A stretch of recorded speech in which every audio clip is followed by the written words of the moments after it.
Welcome to our Green Quotient podcast, which is dedicated to share information on how innovation and technology can be used in a huge way to clean up our environment in many different ways.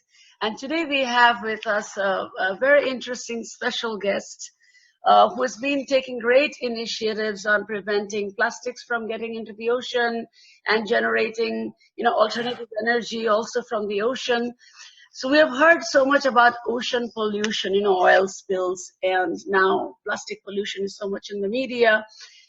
And Captain Sekhar, who has spent his entire career, for the last several years around ships of all shapes and sizes and all kinds.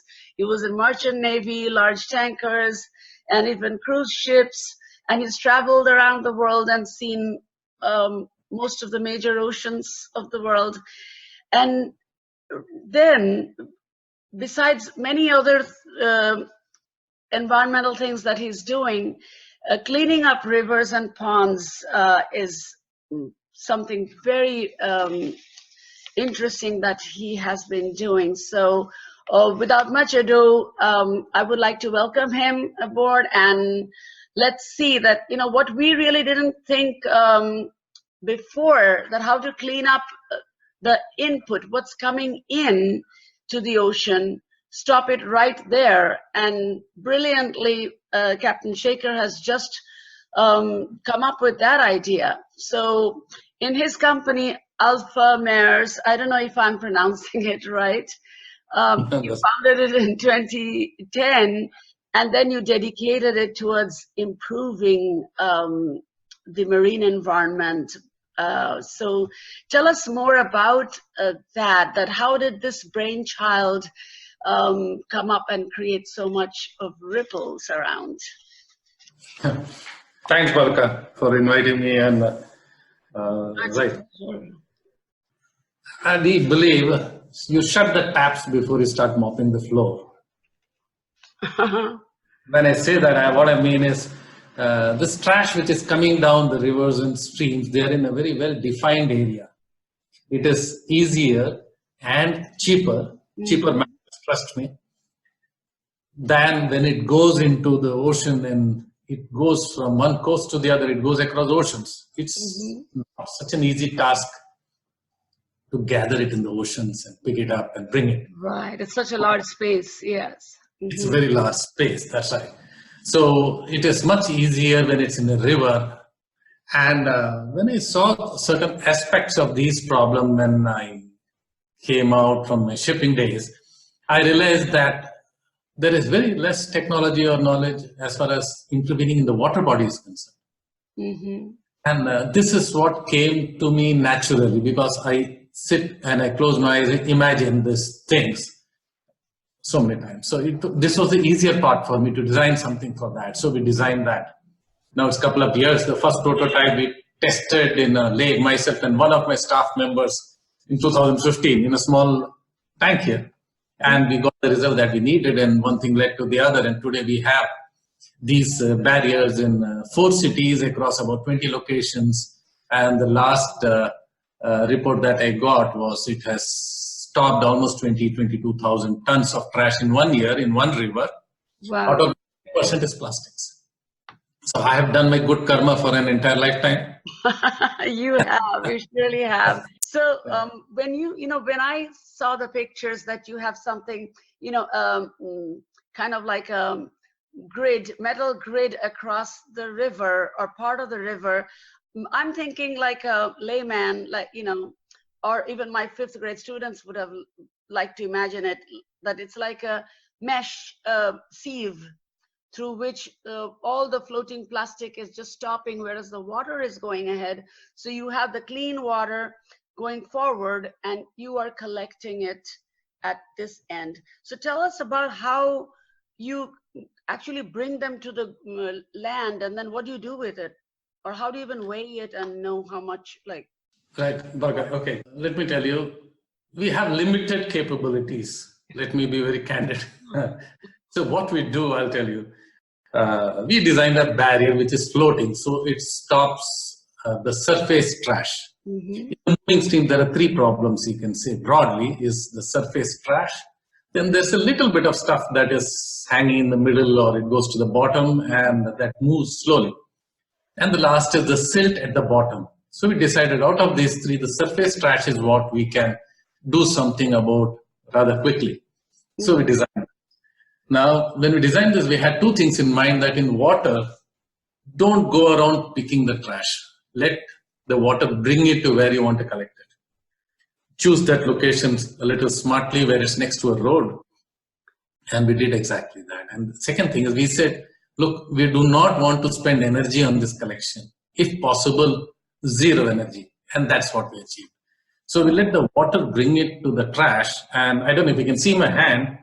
When it hits, the trash comes and hits here, it slides down towards the downstream end. It's still on the upstream side of the barrier. Right. But slowly slides down because this is not deployed perpendicular, it is deployed diagonally. Okay, so there's an angle to it, not across the river, but there is an angle. Exactly. Slowly coming towards the shore then. That's right. It's a very simple common sense solution saying that let the water bring it here to that small angle between the bank and this diagonal trash barrier, and the river bank based equipment can pick it up. So now after breakfast, you can go and see, okay, how much have we collected today? Not enough, let's come back tomorrow. Or if you have enough, get an excavator, get a couple of trucks, just scoop it, put it there and take it away. It's a low cost problem. So this is the actual intelligence, and you're using nature's forces to get part of the job done, the difficult part of the job done, to bring it to the shore, which you are doing. And do you plan to extend it to other rivers in India, or do you need government permits to do whatever you're doing at this time? And are they welcoming the idea to take it to the other rivers? Absolutely. The government is supporting this. The government is actually spending on this. And let me also qualify that we intervene where we see technology is not available to create solutions for that. That is stopping and intervening in the river and bringing it to the bank. As far as removing from the bank is concerned, there's a lot of resources and contractors who can pick it up and take it away to the landfill. Right. Now, a city generates a lot of trash, perhaps few thousand tons. And what comes from the river is maybe 30, 40 or 50 tons in a day maximum. So we do not believe this requires separate infrastructure to handle recycle and all that. City already has big infrastructure. So we confine ourselves. To be honest, we are an unfunded company with all of 6 people. 6 people means 12 hands and just 6 heads. So we don't push ourselves too much. We say, okay, let's bring it to the bank and let the established contractors, and there are a lot of competing people. So you're using the existing waste management system. That's right. And you gave the idea and you built that, or you created that floating sieve, and the rest is just being done automatically. Yes, with existing knowledge, existing resources, we don't have to add value there. Let me also point out here that when we clean this, the water is as dirty as it was. What is mixed in that still remains, except now the surface looks cleaner. And believe me, this is like the first day of the turnaround journey of that river, because the pictures look neater, the surface looks cleaner, and people start looking at it with interest and say, hey, look, this is nice. This is looking nice. And, slowly it will lead to people start valuing a clean water supply. And then there will be further investment and interest in how to clean up the water itself. Right. So the plastic that's floating is being trapped. What about the ones you mentioned that they're either halfway down, which is slower, and those who are sitting on silt at the bottom are probably the slowest moving plastic or metal or whatever? Do you see any way that either you can get involved, or there are other ways of easily cleaning that using nature's forces again? Okay, in this case, we have designed a silt trap to trap the bottom silt.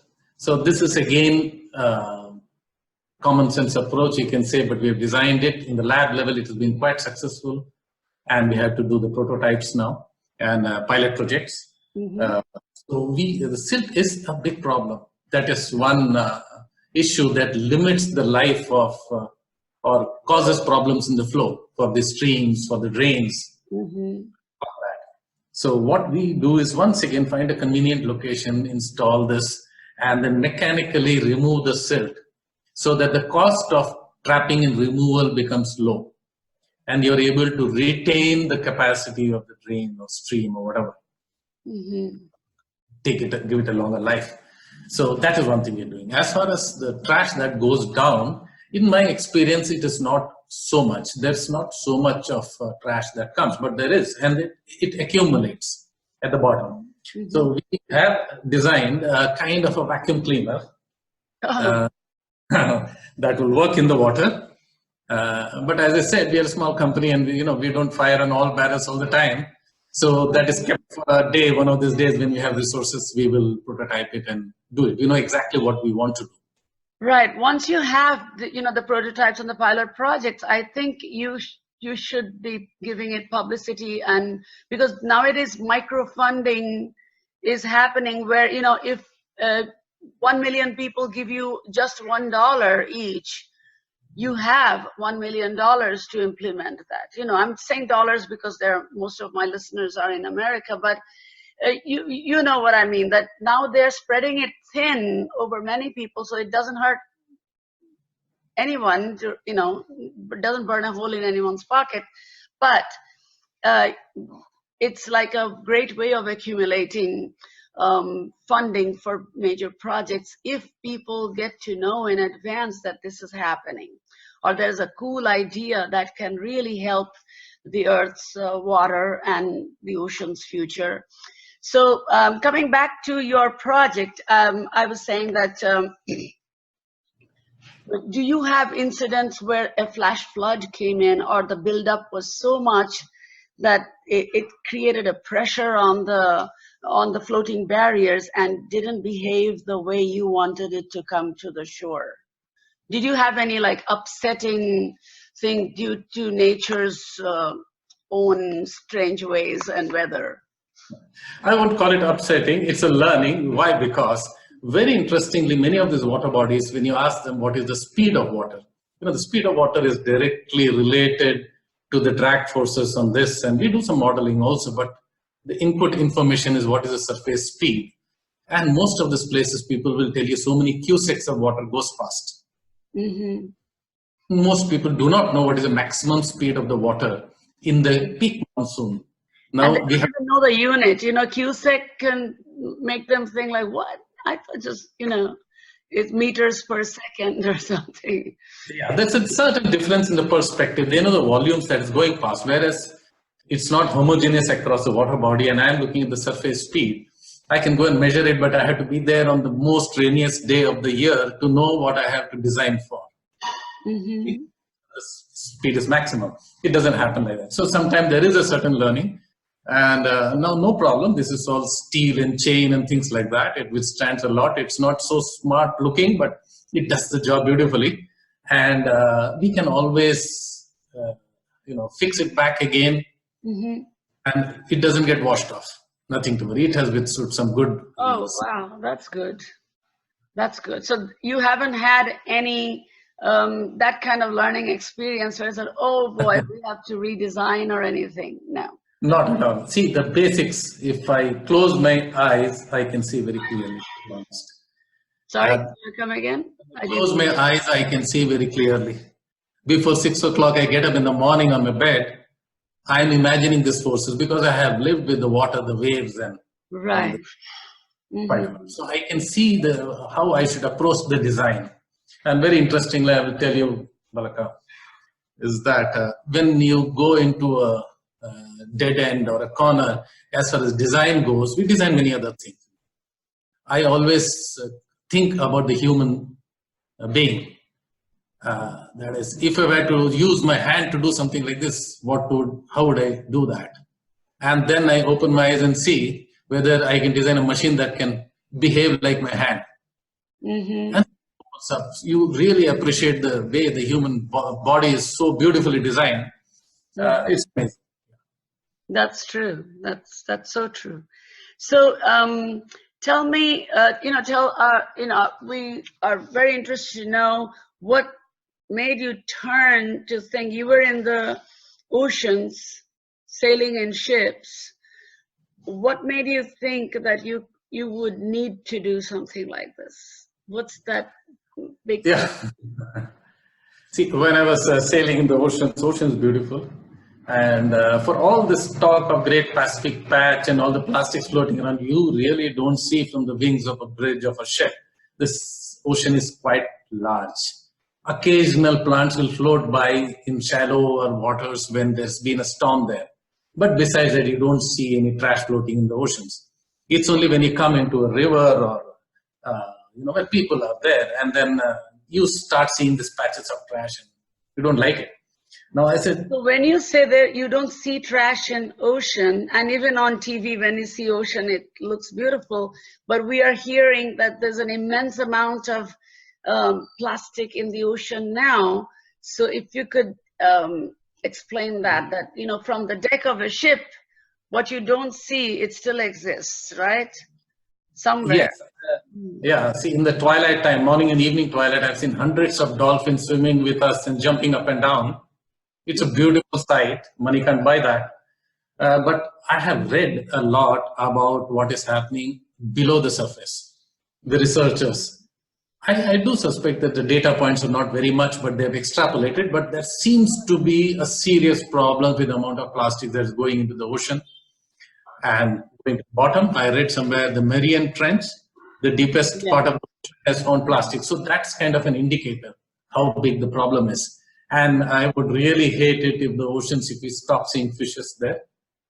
And, right, and Sylvia Earle, the Queen of Oceans in National Geographic, she said that she has dived into, I think, all oceans of the world, and said that never has she found a place where she didn't see a little bit of plastic. But as you said, it doesn't show in the rolling waves. It's kind of right below it. Mm-hmm. Yeah. It is. You don't see it on the surface so much unless you come to a small boat and into the rivers. Then you see those patches, and then when you put two and two together, you get worried that this is what we are letting into the oceans. It's bad. We need to do something about it fast. So we are a small group. So we said, okay, where can we intervene? Let's shut the taps, a couple of taps, what we can afford to do. And designing this is the easier part, let me tell you that. I mean, for me, designing something like this is easier. Even taking this design to the ocean is very natural because I understand the forces in the oceans. If I take this design into the oceans, I have to strengthen it to withstand the waves that can happen there. There's a lot of swell and waves that can happen there, but every small boat is designed to withstand that. So that's not a very big deal. In fact, in the rivers, the current that it withstands is much higher than what we would do with this barrier in the ocean. We would move much more slowly. But let me tell you, the bigger challenge is not in the design. The bigger challenge is the techno-commercial model, as they call it. How would you pick up money and technology? How would you get the funding and get this done? I'm talking about the financial sustainability. Right. See, money matters. If you have to pick up 1 ton of trash in the middle of the ocean and spend $1,000 to bring it to the bank and process it, it's not a good model. Right. So the problem is in anything to put a station in the middle of the ocean and man it. It is have to make it to a certain level, certain strength, certain cost of taking the people, all those things. So it's a huge cost, and the ocean is really large. Couple of them is not good enough. So you need to slowly go towards a model. First thing, as I said, is shut the taps, and then you start cleaning the oceans. And when you clean the oceans, you need to find a model that makes it very sustainable, financially and the carbon footprint. You can't send a ship to the middle of the ocean to bring 500 tons because the amount of fuel you spend and the amount of, the carbon footprint of that itself is going to be. So you have to think through very smartly, and you have to use a lot of renewable energy for that. Now, somewhere there, we are very optimistic that we will put our wave energy, what we have devised, and we were quite happy with the results, that to good use sometime, or any energy. Wave energy is very space efficient. Solar is not so space efficient. Right. Not space for creating small. So we are quite hopeful of harnessing this wave energy and somewhere work towards building a model that can get its energy requirement from the sea. Even then, I'll say the commercial model, the financial model is a challenge, but we have to work on that. Right. So are you thinking of, a pilot project or even a prototype that you are working on? We would like to test a design that can withstand this ocean currents and trap. And even then, I would still use it near the coast rather than go to the middle of the ocean. Right. You can do a lot more job there. And we would like to test a prototype, but we have so much of work shutting the taps in the river. So that takes precedent and, priority. Right. And are you also sharing this information or technology or technique with other countries, which I think, there are so many rivers in the Southeast Asia and China who are also bringing in a lot of plastic through the rivers. So maybe once it's successful in India, you might try that and the coastal areas after the confluence, when some bit has gone through at the confluence, maybe your wave energy might bring in some things. So when I think about global and taking your idea forward to give it more publicity, I'm thinking of a network. Like are several organizations that are working in small pockets, as you said, you have 6 people in a team. Similarly, there are many others who are trying to do some good. If you all can all put your heads together, do you think that would raise the techno commercial side of it, like handling sustainably this whole operation of cleaning up wherever we are? The way it's going, currently, I'm pretty happy with it. If anybody contacts me and likes to know more, I'm most happy to share this. Any part of the world. I haven't taken the trouble. I've shot off a couple of mails here and there, but have not pursued it with anyone. But yes, if anybody wants to know, we are most happy to share what we know. And LinkedIn is a beautiful platform, or some of these are social media platforms. We just tell what we are doing, and there are people who are interested and who are getting in touch. So that part of it is happening. Now, look at it like this. I'm good at innovating solutions to intercept the trash and take it out. There are other people who are into waste to energy. There are other people who know the social aspects of it. There are so many different competencies. So long as we exchange ideas freely, I'm sure the best will win and get popularized. Or, even if you're not the best, but you're still putting in an effort, and 20 such groups together, as long as they're communicating, they don't have to share the funding, but as long as there is more communication between other smaller groups that are working, where you can share tips and ideas, I think this will become like a movement where around the world people will use this simple system of creating a barrier at an angle where the river water flows in, and then it's shifting those solid pieces towards the shore, and then the waste management system can pick it up right from the banks without any, that's such a brilliant idea, which I really feel has a global appeal. And we really wish you and your efforts a lot of success. So what other things, because I know you're into robotics to clean up, at your professional area of cleaning up oil tankers, right?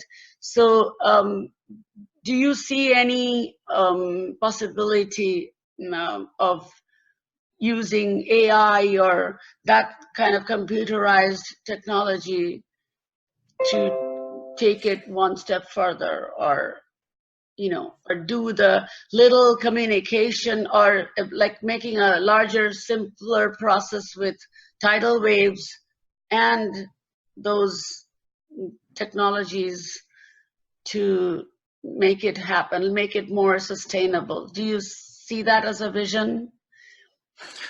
See, I look at AI, big data, all of this as useful tools, but they don't apply everywhere at all times. Let me, there's a time for that, and there's a certain amount of maturing of technology that happens, the certain amount of data that comes in. So we are at the leading edge of this, creating the brick and mortar technology to deal with the problem. When this gets replicated at many places or many such designs and solutions, it happens over a larger scale. Then you have data coming in, and then the data analytics and the artificial intelligence. Okay, all this. so yeah, that might be a little, again, as a layman, I'm thinking that in common man's ways, it's a little hard to visualize that. And I'm trying to reword, and correct me if I missed the point, that what you were saying is that artificial intelligence, even at this point, is not ready to take charge of all those little pieces of work that is required to bring that huge change. Is that what you meant? That the data collection or the technical advancement that is needed, that's not pieced up together, or maybe AI is not completely ready or working in that direction. I would say not yet, in the sense there are some researchers who collected a lot of data. I don't know how much of data and spatially and temporally how extensive it is. But when you have a lot of data, then these tools come in very handy to make sense out of that data, what is happening. Okay. So as far as the response is concerned, we are not there yet. These are the few examples of how successfully we have intercepted the problem, the trash problem. So when there's a lot of such data, then there will be optimization of resources by using these tools, saying that, look, this is the period when there's a lot of trash coming down this place, and you need to deploy resources here, you have to move resources there, whatever. So AI will come in handy when there's a little more data available as far as the response is concerned. As far as the extent of the problem is concerned, probably there's a lot of data out there, there are a lot of researchers, a lot of reports I read about. I guess any river now, if you put a barrier, there will be tons of plastic getting stuck. That's right. I don't need AI here today because I'm creating the brick and mortar technology to deal with the problem. And I can the brick and mortar technology, you mean the basic groundwork physically? Yeah. Yes. It's just visible and you see how and why it's working. Yeah. I use the term to differentiate between technologies too often mixed with everything computer related. So I think, brick and mortar, the actual physical intervention. Right. Yeah. Okay, that's so wonderful to know. That it's almost time for us to wrap up today. So I think I asked most of the questions, and you also talked about how, what I found most interesting about your input is that when you are watching the ocean from the deck, it's still beautiful. You're not seeing the reality that we are concerned about. And I think that applies to all aspects of our life, that we are living comfortable lives in the urban pockets of the world. We don't really see the environmental potential damage, like what can happen. There's so much of fear, and we hear about policies and Paris protocol, and then we wonder, why are we so worried? We still want to go for vacations. We still want to use all the things and order everything online and have more stuff. Why are we worried about the dumping, or why are we worried about the pollution? But apparently, what's not apparent, it's a no-brainer after someone has explained it to you, after someone has gone in there and seen it and is sharing information. Then it becomes like someone in your career who didn't think of cleaning up rivers at one point, you have taken up that initiative now that you know the reality beyond what you just saw. So I think that applies to each one of our lives, that as we are consumers living through, every day, our behavior may have a impact that we don't see. And yet, whatever little thing we do, maybe a good decision of refusing single-use plastic, or how we throw something, making sure that it doesn't end up in the river very easily, or we don't throw it in a water body thinking, oh, it's going to go, or what's the problem if it's in the water.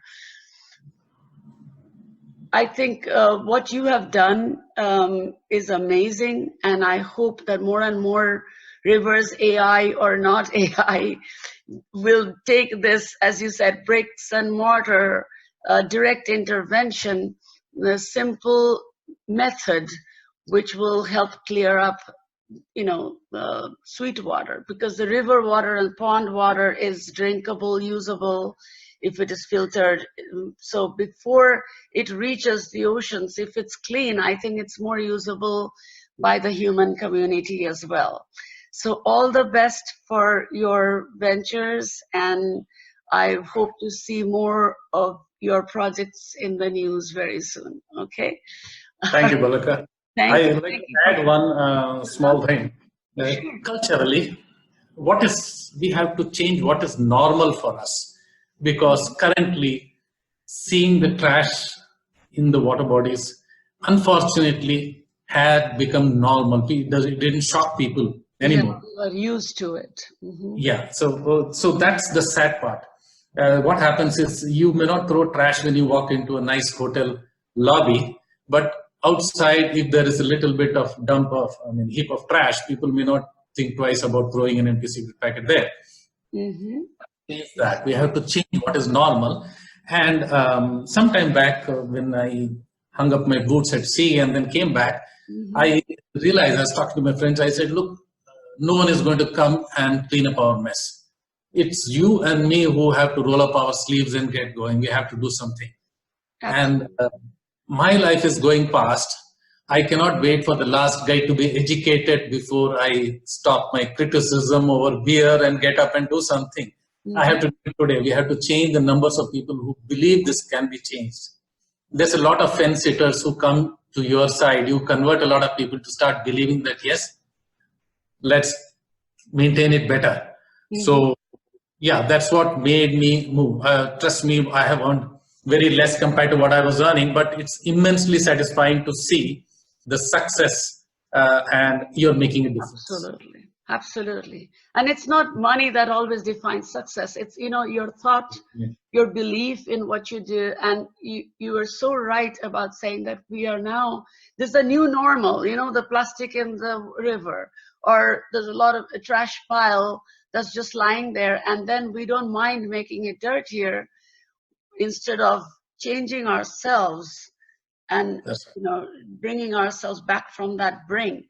So thank you so much for sharing that wisdom with us, and I'm sure each one of our listeners will make a little change in their lives and be more more wise about how they use a space, whether or not it is looking as beautiful as a five-star hotel lobby. So right. thank you very Thank you, much. Bolaka. All the best. It's a pleasure speaking to you. Thank you. Thank you. All right, we saw clips on river cleanup a little while ago, and now let's take a look at pond cleanup. For smaller ponds, two people or two teams of people at both ends of a floating pipe can rope in the plastics. Even the plants that you see are actually most likely invasive plants that grow on the water and block the light from penetrating, going in, and this causes a big drop in the oxygen in the water. And every living thing needs oxygen in the water. It's called the biological oxygen demand. And when that drops, fishes and plants start dying inside. So it's very damaging, and that's why these plants need to be cleaned up. So for bigger ponds, a floating set of wheels is sent in by pulling a rope from the other end, and the axle joining the two wheels traps the floating stuff, and then you can push it forward towards the edge. Pretty cool, huh? And it's not expensive, as you can see. It can be used in rivers too, to pull in from the deep end. And this can be used in any country. And hope you liked this interview, and thanks for watching. If you liked it, please subscribe and share with your friends, and send me your questions and comments, and we'll try our best to answer them. And thanks again for watching. We'll be with you soon. Bye bye.